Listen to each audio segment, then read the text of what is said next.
Out here, it's not only the amazing views, but the way time stretches out a little longer and how the breeze hits just right at the summit. With All Trails, you can discover nature's best with over 450,000 trails around the world. Download the free app today. Every idea starts with a problem. Warby Parker's was simple. Glasses are too expensive. So they set out to change that. By designing glasses in-house and selling directly to customers, they're able to offer prescription eyewear that's expertly crafted and unexpectedly affordable. Warby Parker glasses are made from premium materials like impact-resistant polycarbonate and custom acetate. And they start at just $95, including prescription lenses. Get glasses made from the good stuff. Stop by a Warby Parker store near you.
Hi there, and welcome again to the Explaining History podcast.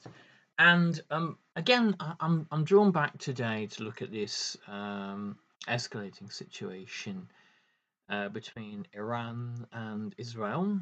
And I think there are now 4 days in a number of things to say.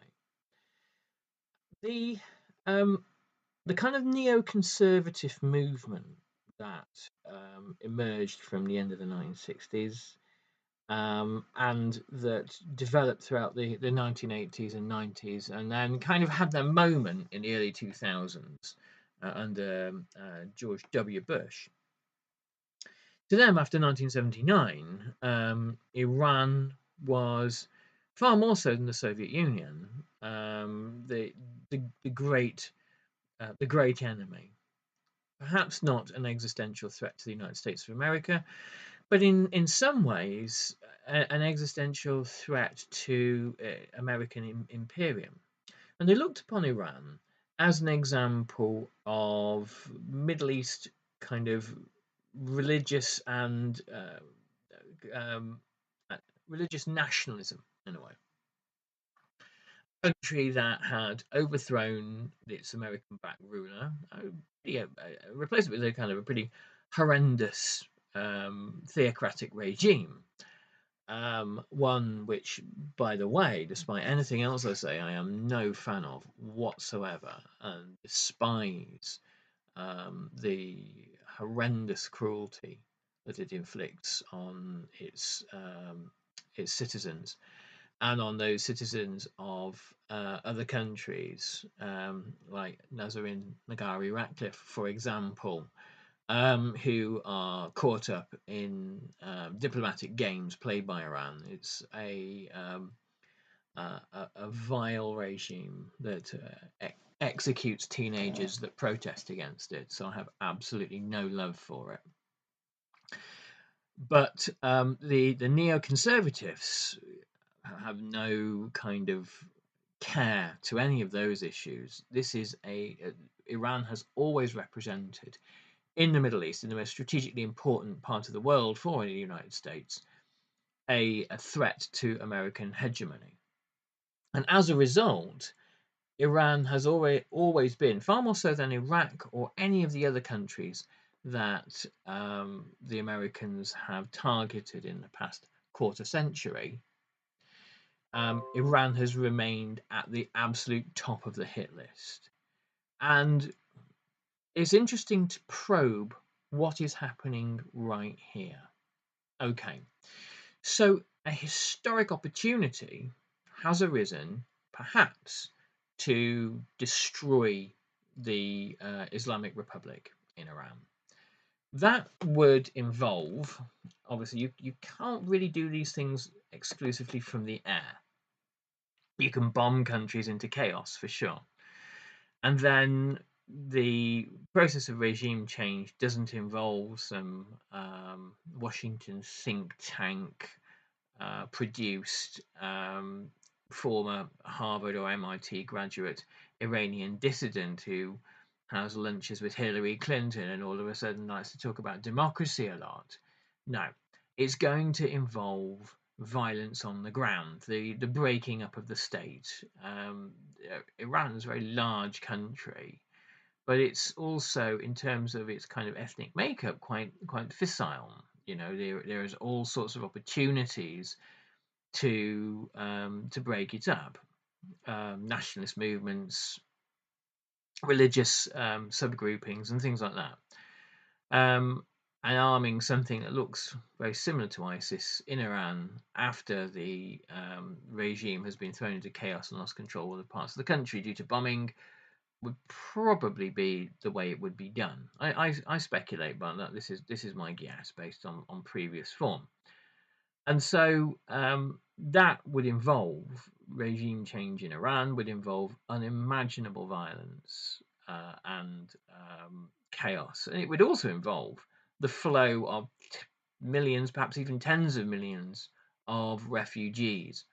It's always kind of fascinates me the extent to which EU leaders, Ursula von der Leyen, a kind of a key example, cheer on this American project, which would destabilize European countries even further with mass flows of migration fueling the far right and creating sort of ever more fascistic narratives in European countries. So none of this seems to be within the European Union's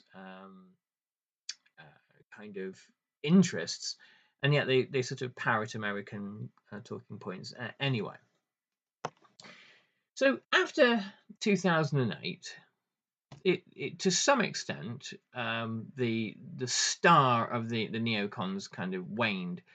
The likes of Rumsfeld and Cheney were no longer in the White House, obviously, with the kind of the end of the Bush era, but neoconservatives inhabit really institutes and think tanks around Washington.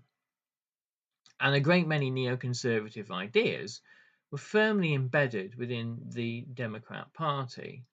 There were few Democrat presidential candidates that wouldn't have been committed to regime change in Iran or the overthrow of Iran if it suited them, if they had the opportunity to do it.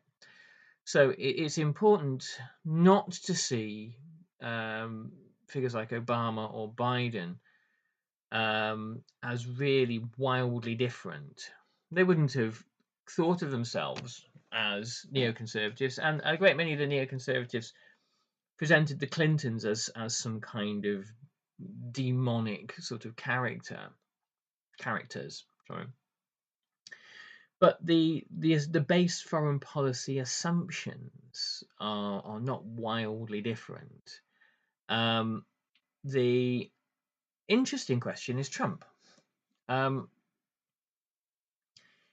this been 5 or 10 years ago, one would imagine at the moment missiles began flying over the Middle East from Iran towards Israel. I mean, they're perfectly happy with missiles flying the other direction, but the moment Iran started to fire back, there would have been carrier groups in the Persian Gulf and possible joint airstrikes from Israel and America.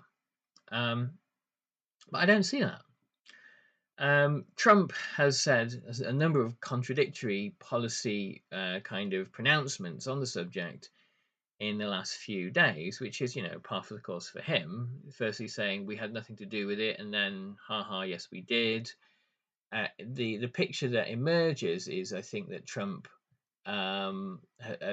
seems to have been acting in bad faith in his sort of dialogue with Iran. I'd be surprised if the Iranians weren't well aware of that, and I would be surprised if they took anything he had to say at face value. More fool them if they did. But the interesting thing for me is that you have Netanyahu, who has the ear of Trump, who visits Trump fairly regularly, who goes to ensure that he gets what he wants from Washington.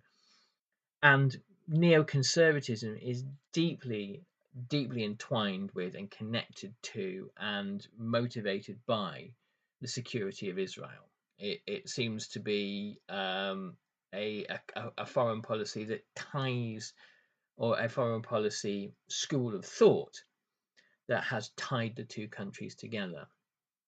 And so at the moment, the absence of American aircraft over the skies of Iran, the absence of more robust American measures, it is interesting. And it doesn't mean to say we won't get there, because this is early days. And Trump, of course, is so unpredictable and unknowable that he might well decide that he does want to do something about Iran, if they tweet about him, that kind of thing.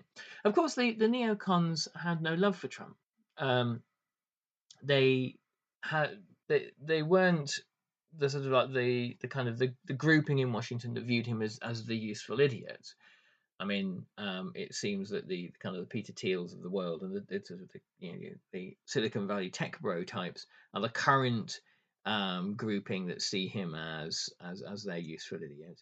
But people like vicious hawks like John Bolton, who was sort of resurrected by Trump after spending the Obama years in the wilderness.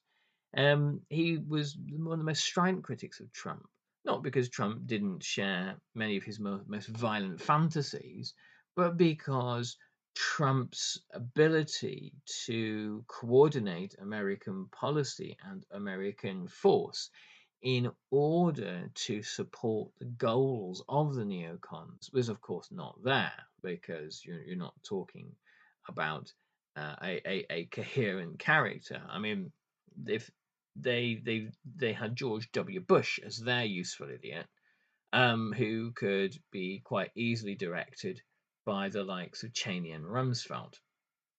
So the one thing that Trump isn't, he's not a neoconservative at all. He's just a crook, basically, a celebrity con man, who is living out some strange kind of semi-feudal fantasy at the moment, and isn't really very interested in very much else. He likes to be thought of as an important person. He likes to have a bit of strutting around. He loves to steal. But as far as thinking in broad ideological terms about the future of America, there's no kind of coherent thought there at all. I mean, he's launched his tariff war without really any arsenal behind him. It'd be the equivalent of launching an actual war and realizing you don't have any shells.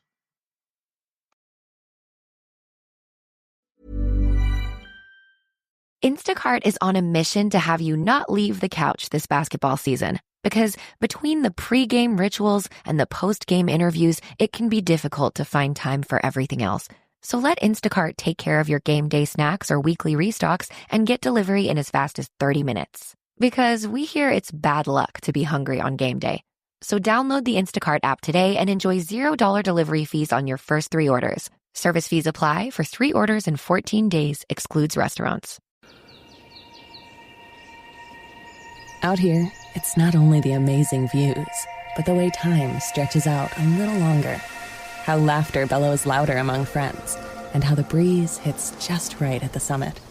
With All Trails, you can discover and experience the best of nature, with over 450,000 trails worldwide and navigation right at your fingertips. Find your outside with All Trails. Download the free app today and find your next outdoor adventure. Hi, it's Danny Pellegrino from Everything Iconic, and I couldn't help but wonder, when is the official And Just Like That podcast coming back? Well, it's back, baby. And Just Like That is back on Max, and so is the official podcast. Each week on And Just Like That, The Writer's Room, join writer, director, and executive producer Michael Patrick King as he unpacks every episode after it airs on Max. Listen to And Just Like That, The Writer's Room on Max, or wherever you get your podcasts.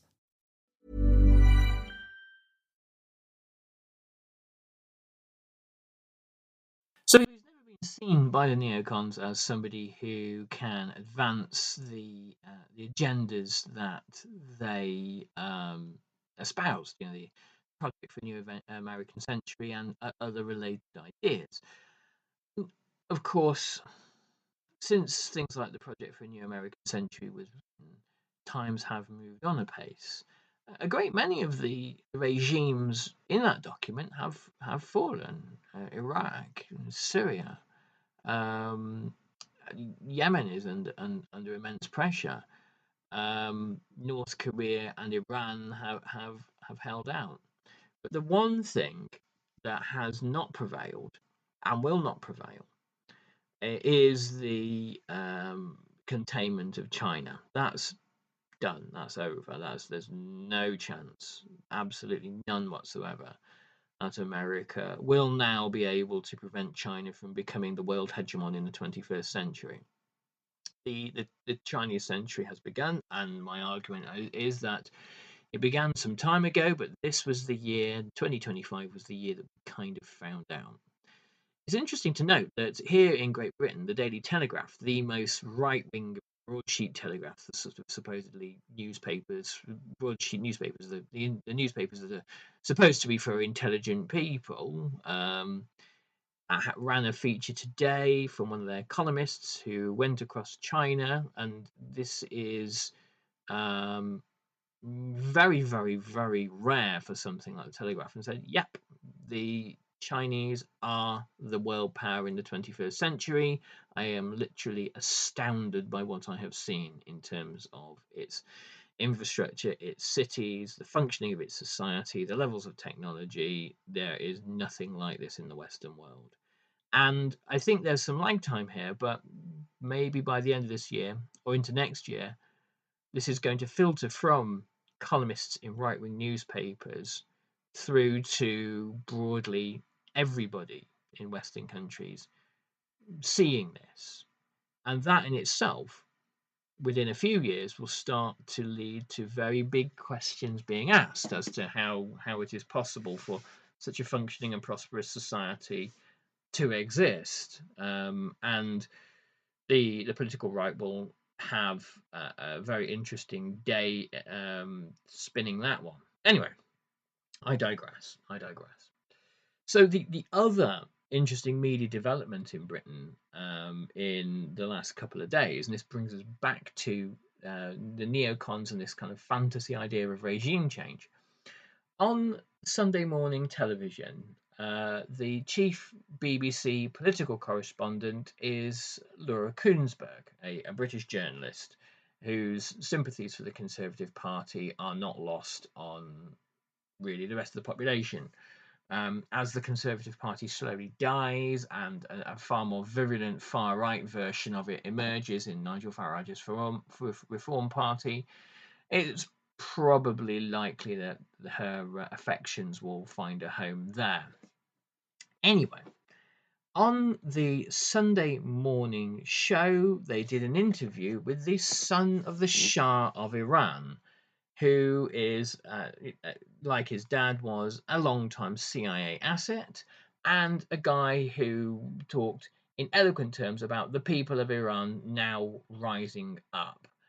And the kind of the nakedness with which the BBC, the supposed arbiter of media impartiality and professionalism, and the voice of the kind of the wise patrician voice of establishment Britain, has embraced this kind of what I presume is an intelligence service agenda, because you're talking to a guy who has no other valuable purpose other than being this kind of Louis Napoleon sort of figure kicking around in London and Washington, other than being an intelligence asset.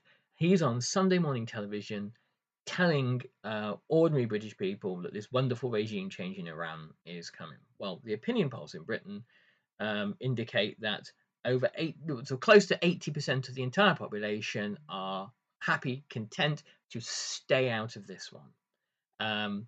The British, there was a wonderful thing that Robert Fisk, the late Robert Fisk, journalist for the Independent and the Times, said. He said that the British are they're a warlike bunch, and they like a good fight. And they had no moral qualms for the most part. I'm sad to say, no moral qualms for the most part with their involvement in the Iraq War. But what the British don't like is being taken for fools by America, and that's one reason. One of the many reasons after the long and bitter experience of Iraq and Afghanistan that you won't find it in virtually any quarter of the country wild enthusiasm for Britain's involvement in attacking Iran, especially on behalf of Israel, a country that most British people don't really feel they have any meaningful ties to, and the popular opinion towards since after 18 months of witnessing a live stream genocide in Gaza, popular views of Israel and Great Britain have slumped, as they have in virtually every country in the world, and understandably so. So, despite this, the British Prime Minister, Sir Keir Starmer, has announced that he will be sending aircraft to the Middle East. The handful of jets that we can spare, which is a kind of always in America and Britain's ventures in the Middle East. Britain's always been the kind of the useful junior partner who gives a kind of nice optics. But George W. Bush told Tony Blair that if Britain really wanted to sit out the Iraq War, he wouldn't mind that much, because he knew that the US military could handle it all on their own. But Blair is there for kind of useful optics as well, he knows. So Starmer has committed potentially British aircraft to a strike on Iran. He said he left a kind of a degree of kind of ambiguity in the air, saying, I'm not going to comment on that, but the movement of aircraft to the Middle East can mean only one thing. If this happens, this will be an act of war against Iran. It will be interesting on two levels to see what happens in Great Britain. Firstly, if you imagine in the run-up to the Iraq War, 1 million people took to the streets to protest. If Keir Starmer decided he wanted to drag Britain into a war in the Middle East, which would no doubt involve bombs going off on the London Underground at a certain point, then I cannot predict the level of public anger towards him. Again, there is often a great deal of political apathy in Britain, but this is already an extremely unpopular British Prime Minister, a guy who views himself as not an ideologue but a pragmatist. He simply kind of makes whatever decision out of any kind of political and moral framework that he believes to be popular that he believes to be kind of expedient on the day. So he has no kind of moral or political compass at all. And he's deeply embedded with the Anglo-American security establishment. Very, very much so. His former role as Director of Public Prosecutions brought him into questions of legality over rendition flights and a whole range of other kind of transatlantic security matters. So he's deeply embedded in all of that, and views, as he's not alone in this, as virtually every British Prime Minister since at least the Suez Crisis has done. He views himself as being Washington's man on this little European island. I think the final question, and that then again, even if we look beyond the kind of neoconservatism, Starmer is a kind of a figure that represents American imperialism, at in the United Kingdom and beyond. I mean, Britain is really been, particularly since Brexit. I mean, it was always kind of on this trajectory, but particularly since Brexit, has become an ever more slavish vassal state to the United States of America. It has virtually no independent foreign policy, which for a notionally one of the most powerful and wealthy countries in the world. I would argue it's a poor country with some rich people in it, but for a country like Great Britain to have no independent foreign policy is really, really extraordinary. Anyway, I guess the final question here is the relationship between America and Israel. Israel doesn't operate like a vassal state because it's a vassal state that very often gets to kind of call the shots to the kind of the imperial metropole. It often does things that American presidents don't want. Biden referred to Netanyahu as that son of a bitch. He was Israeli prime ministers frequently cause huge headaches for American presidents. Avoiding your unfinished home projects because you're not sure where to start? Thumbtack knows home so you don't have to. Don't know the difference between matte paint finish and satin? Or what that clunking sound from your dryer is? With Thumbtack, you don't have to be a home pro. You just have to hire one. You can hire top-rated pros, see price estimates, and read reviews all on the app. Download today. Out here, it's not only the amazing views, but the way time stretches out a little longer. How laughter bellows louder among friends, and how the breeze hits just right at the summit. With All Trails, you can discover and experience the best of nature, with over 450,000 trails worldwide and navigation right at your fingertips. Find your outside with All Trails. Download the free app today and find your next outdoor adventure. The idea that Israel is like America's 51st state. Well, no, not really. I mean, would Israelis think of themselves like that? Would they tolerate? A thought experiment is if that became a formality, and somebody from Tel Aviv had to sit in Washington as the state representative, is that something that Israelis would tolerate? No. But there is a certain kind of degree of state merger at some high level, in that America announces, even when it's really not in America's interest to do so, announces that its foreign policy is absolutely and unconditionally aligned with Israel's. There is almost nothing that Israel can do or would do that would affect this. Now, this hasn't always been the case. American presidents have, in past, told Israeli prime ministers when to wind their necks in. Reagan told Menachem Begin in Beirut, enough is enough, stop this. Nixon had influence with Golda Meir. And it's not unknown.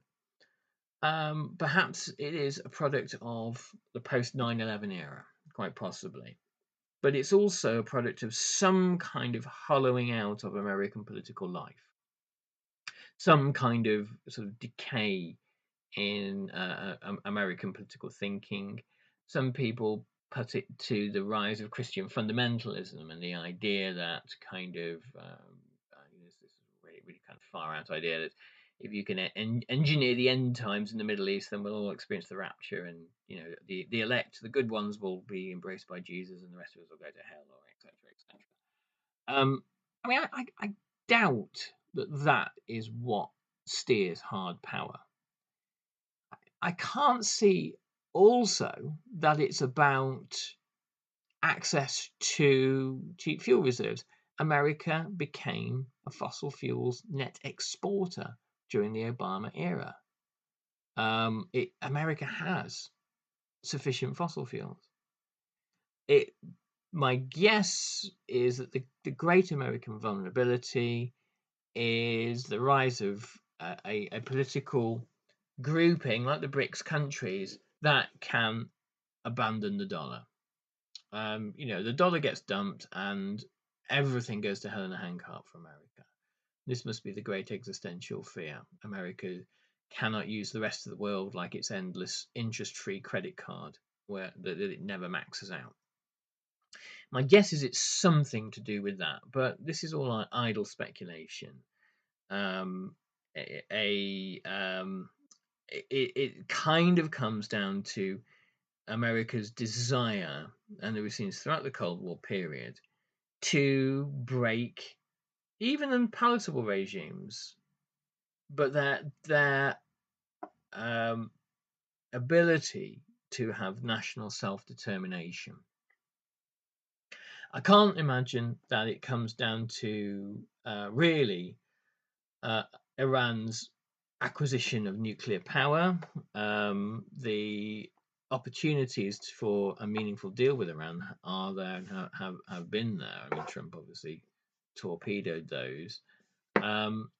It's really about the breaking of Iranian power in the Middle East, and the Israeli motivation is obviously very, very clear. Iran is the only power in the Middle East that really kind of presents any challenge at all to Israeli impunity, and Israel's current trajectory only functions on impunity. So there are some thoughts anyway, but I'd love to know what you think. You can contact me through all the usual means, and it's an unfolding situation, so be prepared for half of what I say to be out of date. Within a couple of days, we shall know more. But anyway, take good care of yourselves, and I'll catch you all on the next Explaining History podcast. Thanks very much, everybody. All the very best. Take good care. Bye-bye.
This is Paige DeSorbo from Giggly Squad. Boost Mobile is no longer that prepaid wireless company you remember. They've invested billions into building their own 5G towers across America. With Boost Mobile's networks, customers enjoy the speed and service they'd expect from the big three. Plus, groundbreaking benefits you'd only get from a true challenger of the industry. Boost Mobile will let you try the network risk-free for 30 days. So visit your nearest Boost Mobile store or find us online at boostmobile.com today. Hi, it's Danny Pellegrino from Everything Iconic, and I couldn't help but wonder, when is the official And Just Like That podcast coming back? Well, it's back, baby. And Just Like That is back on Max, and so is the official podcast. Each week on And Just Like That, The Writer's Room, join writer, director, and executive producer Michael Patrick King as he unpacks every episode after it airs on Max. Listen to And Just Like That, The Writer's Room on Max, or wherever you get your podcasts.